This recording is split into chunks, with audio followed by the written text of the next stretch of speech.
All right, YouTube. Once again, it's Kennard Vernon Stewart here for the podcast. Finally getting a chance to talk about this Auburn versus Cal football game. I actually had the opportunity 2 weeks in a row for the first time in a long time because of my other, I guess you could say, job, my career. Sometimes it's hard to watch, literally sit and watch real time an Auburn football game. And as a matter of fact, this thing started at 10:30. I have to report to work at a very early time in the morning. And a lot of what I saw was well worth me, kind of hitting the midnight oil and staying up to see it because I saw a lot of entities of Auburn football and even the California football that can be successful for both teams down the stretch. I thought both of these teams. Now, California probably didn't feel the effects of the midnight, the late night game, but I saw some things in both of these teams as they stalemate in this particular matchup. You have a matchup of very unfamiliar opponents that played with such intensity. I would have thought that California was an SEC team, not necessarily because all y'all talking. Don't you dare compare California to a SEC team. We ain't doing this right now. I'm talking about the intensity of a cross country football game being played to where these guys were intense and both wanting to win the football game. Go ahead and like this video, comment, and subscribe to Vernon Speaks Sports Auburn. Down in Deep South, college football is king, and on the plains of Auburn, the battle cry is War Eagle. Also, as usual, want to give a big shout out to all the Auburn content creators. I'm going to tell you guys, you fans, this whole Auburn content on YouTube and other social media platforms, this was not a thing prior to 2019. So outside of Montgomery Advertiser and other media outlets, I think you should really be proud of the fact that Auburn as a football team has like ridiculous coverage from a podcasting standpoint. War Eagle. All right, so here are my 5 takeaways, and I'm a little late to the party because of some of the things work wise, and this was a late football game, and I want to give myself a little time to really analyze what I'm looking at. And I've actually looked at these things a couple of times. So the 5 takeaways from Auburn versus Cal as Auburn eases into SEC play down the stretch. Number 1, the offense is still looking for rhythm. Now, I've been looking at a lot of stuff on social media, and they say, okay, well, looking at this offense, man, we're going to be 4-8 at best. Well, in a lot of ways, you're wrong. And in a couple of conversations, you might be right. I'm going to tell you this. I'm going to go ahead and, excuse me, equal opposite this thing for you and how you could be right. Number 1, if Auburn turns the ball over at the rate that they turn the ball over against California, especially starting to get some rhythm offensive wise, you talk about the turnover with Damari Austin. You talk about the turnover with Jarquez Hunter. When things were starting to roll, hell yeah, it's going to suck. But I'm not going to discount the capability of what this offense can do turnover free. Being able to run the football, being able to navigate with wide receivers that have emerged. I thought some guys really performed well in certain spots. I think penalties also played a role. So, yeah, your offense is not bad. It ain't good. But if we can eliminate the turnovers and the penalties, we can start to see what this offense is truly capable of. Because even when you listen to Hugh Freeze's presser, he says, hey, we had a good plan, but they turned the ball over. We had a good plan, but there were penalties created. So those are things you got to really look at when you say, okay, okay, I get it. As a fan, you're going to say the offense sucks. And statistically, they kind of did. But you got to mitigate or analyze the opportunities missed with penalties, turnovers. I mean, I just think about Peyton Thorne right before the half.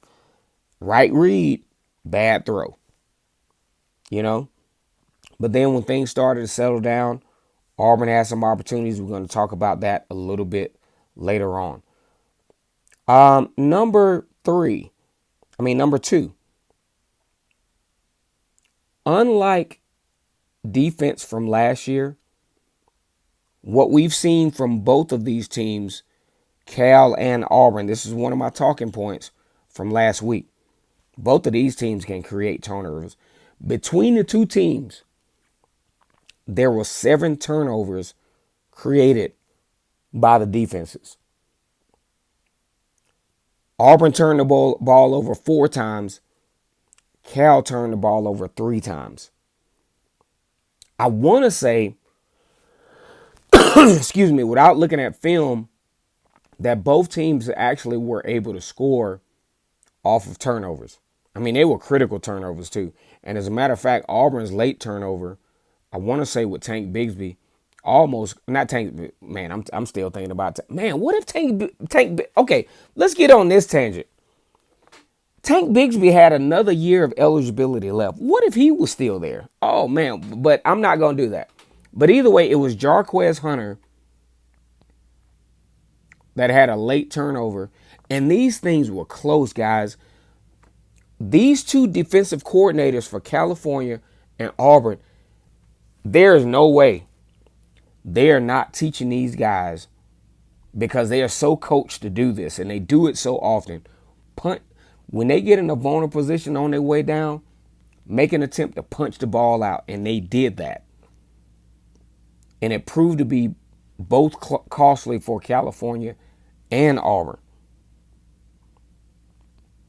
Very opportunistic. And also, not to overly talk about Cal, but I was actually really impressed with how physical they were. They were much more physical than I expected. They were much more tenacious than I expected. They did some good things in the transfer portal. I'm looking forward to what they do long term.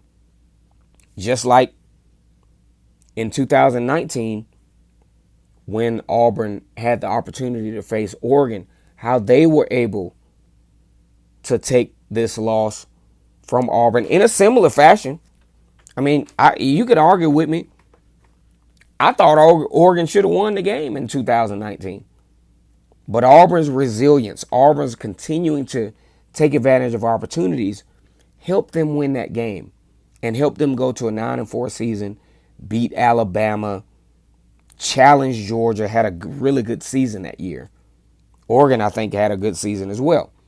All right, so the next one, number 3, man, what can you say about the Auburn defense? California pretty much hung out in Auburn's red zone. Had many opportunities to really just blow this game out of the water. But Eugene Asante and company continued. The secondary played immaculate. Continued to make plays. Continued to show guts. Continued to show all the things you have to have a competitive defense. I'm not going to say a championship defense, but to have a competitive defense to give your team a chance to win, and that is exactly what they did. Only allowing California less than 300 yards with all the opportunities that they had. I thought that was absolutely amazing. Number 4, one of the stats before I saw the stats real time, that I thought was problematic for a Hugh Freeze run offense is the reality of time of possession. Now, for some of you all that may or may not know the trick, I mean, you watch the game, but I like to dissect the game and look at trajectories and how things can change game plans and, that kind of stuff. I will tell you this. In a huge game like this, where you have penalties, turnovers, all those things factored in, for a team to win 14-10 with California pretty much hanging out in Auburn's red zone, missing some field goals, missing some opportunities to score off of Auburn miscues. Usually what will happen in a perfect world is the team that only has 25 minutes of time of possession, California has 34 minutes of time of possession. That's actually over half of the game, a little bit. 4 minutes over half of the game. Now, I want each one of you Auburn fans that, kind of like analytics and, kind of like to say that you're a student of the game. I want you to look at the third quarter. If you look at the third quarter, what gave Auburn the opportunity to win the football game over the weekend is the fact that California did not capitalize off the fact that they had the ball pretty much the whole third quarter. I mean, I saw it. That looked to be the game plan. Hey, let's hold on to this thing. Let's get a score. Let's put Auburn in a position to where they're vulnerable. They're already out of sync offensive-wise. If we can take advantage, but they did not do it. Didn't do it.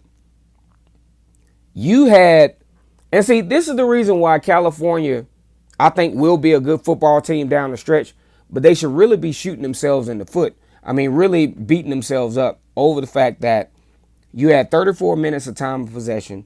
You had the ball pretty much the whole game, but you didn't capitalize. And then you turn the ball over.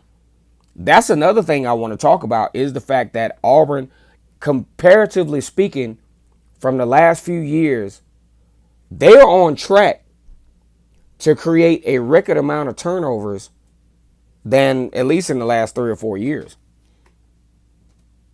So you want to give a big shout out to Auburn for that. And the last thing, number 5, is just the tradition of Auburn.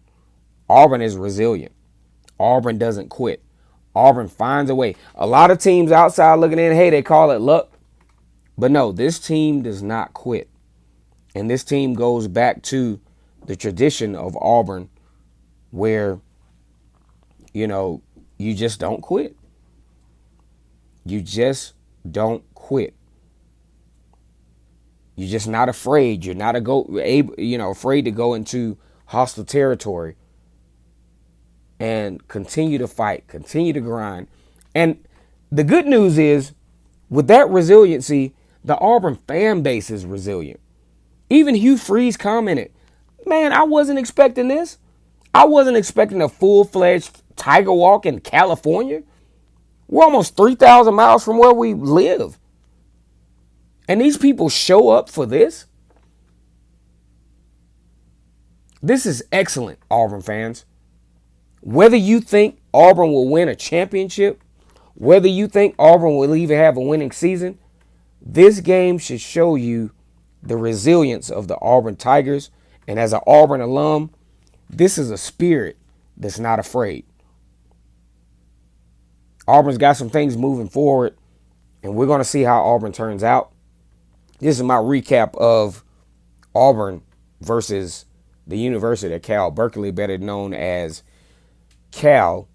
Like this video and subscribe to Vernon Speak Sports Auburn. I am your Auburn enthusiast. We like to talk about this stuff. I love what we do. Comment and subscribe. Deep South College football is king. Plains of Auburn is War Eagle. We're signing out.